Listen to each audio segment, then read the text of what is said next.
नमस्कार शेतकरी मित्रांनो, जय सद्गुरू मित्रांनो। आता हिवाळी अधिवेशन बघा, संसदेचं हिवाळी अधिवेशन आजपासून सुरू होणार आहे आणि या हिवाळी अधिवेशनासाठी आता सगळे आपले जे काही खासदार असणार आहे ते तयारीला असणार आहे। आता या ज्या खासदारांना इनपुट देण्यासाठी आमदार असणार आहे। आता या आमदारांनी आपले जे काही प्रश्न आहेत जे काही संसदेमध्ये मांडायला पाहिजे। आता शेतकऱ्यांचे जे काही महत्त्वाचे प्रश्न आपल्याला आता सगळ्यांना हे माहितीच झालं आहे की सरकार जे आहे ते सरकार आता जवळपास फिक्सच झालं आहे की कोण मुख्यमंत्री होणार आणि कोणतं सरकार येणार आणि बहुमतेमध्ये असणार आहे का यांना अल्पमत असणार आहे, या सगळ्या गोष्टी आपल्याला आता जवळपास क्लिअर झाले आहे 99%। फक्त आजचा एकच दिवस असा आहे की ज्याच्यामध्ये ती गोष्ट क्लिअर होणार आहे की शपथविधी ज्याला आपण म्हणतो की शपथविधी आज होणार आहे।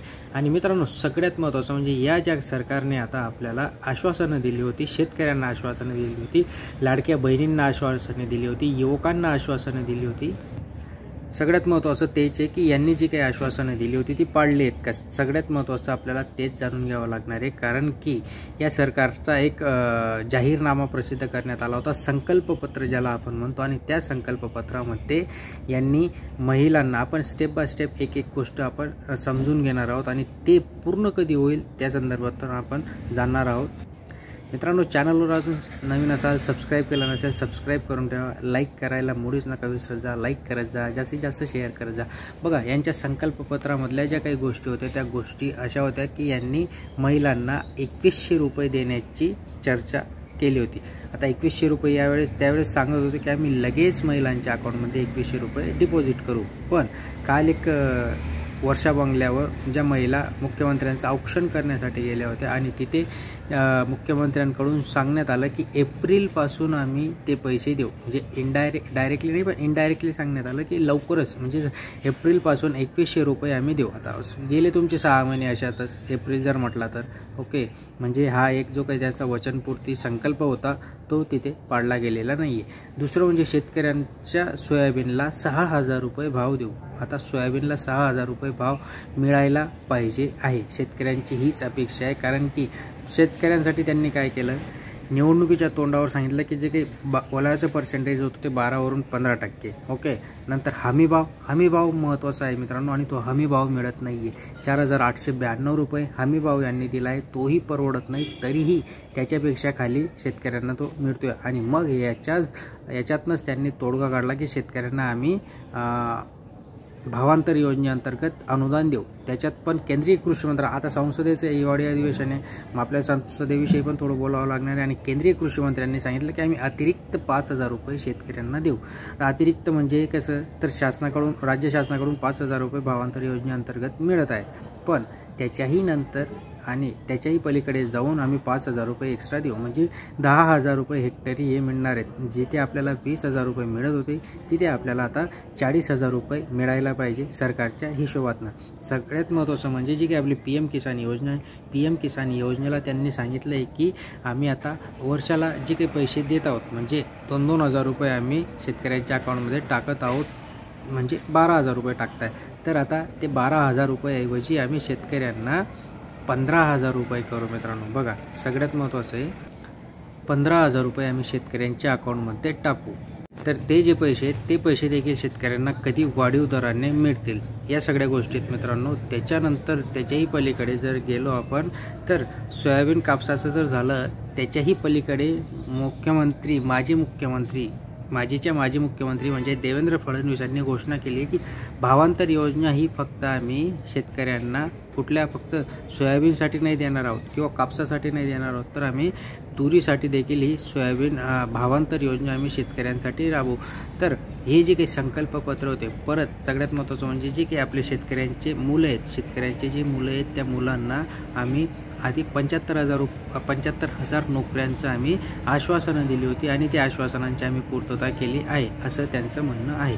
पण 75,000 सरकारी नोकऱ्या तर शेतकऱ्यांच्या मुलांना नाही मिळाल्या, पण 50,000पर्यंत मिळाल्या असतील, पण त्याच्याही पलीकडे जाऊन आम्ही आता 2 लाख नवीन सरकारी नोकऱ्या आम्ही अपडेट करू, सरकारी नोकऱ्यांच्या जाहिराती काढू। या गोष्टी आपल्याला विसराव्या लागणार नाहीत। या गोष्टींची मागणी ज्या आमदारांना तुम्ही निवडून दिले त्यांच्याकडे तुम्हाला करावी लागणार आहे, जेणेकरून आपलं जे काही नुकसान व्हायला नको। आणि त्याच्याही पलीकडे जर जाऊन आपण गेलो तर एवढं जे काही यश आलं या यशामागची कारणं आपल्याला समजून घ्यावी लागणार आहेत। कारण की ज्या पद्धतीने महाविकास आघाडीचा देखील इथे अजेंडा जाहीर करण्यात आला होता, महाविकास आघाडीचा देखील त्यांनी ब्ल्यूप्रिंट दिली होती, या ब्ल्यूप्रिंटच्या अंतर्गत आपल्याला थोडंसं इथे लक्ष वेधून घ्यावं लागणार आहे।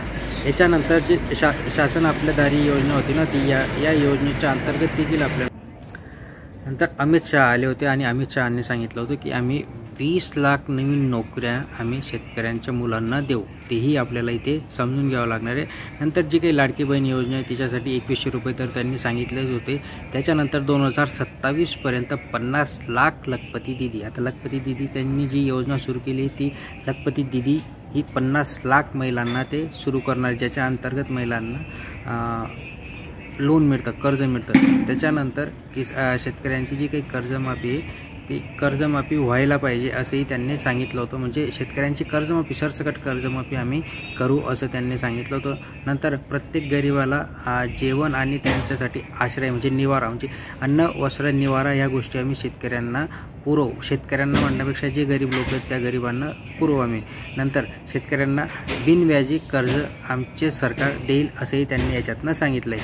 वृद्धांसाठी पेन्शन 1500 वरून 2100 रुपये ते देणार आहेत, हे आता मिळणार आहे। नंतर 10 लाख विद्यार्थ्यांना 10,000 ट्युशन फी ही माफ होणार आहे मित्रांनो। 45,000 गावांमध्ये नवीन रस्ते देखील तयार करण्यात येणार आहे। सगळ्यात महत्त्वाचं म्हणजे वीज बिलामध्ये 30% शेतकऱ्यांच्या वीज बिलामध्ये 30% माफी करणार आहेत आणि ते कुसुम सोलर योजना ती तर ऑलरेडी चालूच आहे। सरकार झाल्या 100 दिवसाच्या आतमध्ये महाराष्ट्राचं विजन 2029 ते जाहीर करणार आहेत की 2029पर्यंत आम्ही काय महाराष्ट्राला कुठं नेऊन जाणार आहोत। काही आशा सेवक असणारे आशा सेवकांसाठी 15,000 रुपये महिना ते देण्यात येणार आहे। म्हणजे या ज्या काही घोषणा केल्या आहेत त्यांनी, या घोषणा त्यांनी पाळायला पाहिजे। आता सगळ्यात महत्त्वाचं म्हणजे जे काही संसदीय अधिवेशन होणार आहे, आता या संसदीय अधिवेशनामध्ये शेतकऱ्यांचे मुद्दे किती मोठ्या प्रमाणात उठवले जाणार आहेत। सगळ्यात महत्त्वाचं म्हणजे सोयाबीनचा विचार जर केला तर संपूर्ण भारतामध्ये मध्य प्रदेश झाला, कर्नाटक झाला, तमिळनाडू झाला, आंध्र प्रदेश झाला, या सगळ्या जे काही राज्य आहेत त्यांच्यामध्ये सोयाबीनचा विषय हा चिघडलेला आहे। यांच्यामध्ये सोयाबीनची जे काही आवक आहे, सोयाबीनचा जो काही हमीभाव आहे तो हमीभावानुसार सोयाबीन विकत घेण्यात येत नाही आहे आणि या सगळ्या गोष्टींचा कुठंतरी विचार व्हायला पाहिजे असं आता सगळ्या शेतकऱ्यांच्या मनामधील जो काही प्रश्न आहे तो इथे उपस्थित होतोय आणि या सगळ्या गोष्टी विधानसभेमध्ये डिस्कस व्हायला पाहिजे असं आता सगळ्यांना वाटू लागलं आहे। पण विधानसभेमध्ये हे जे काही सगळे महत्त्वाचे प्रश्न, या प्रश्नांवर महत्त्वाचं लक्ष घालायला हवं, पण ते लक्ष न घालता मे बी तिथे अदानीचा विषय खूप गाजेल। कारण की अदानी सगळ्यांनाच आता कळून चुकलं आहे की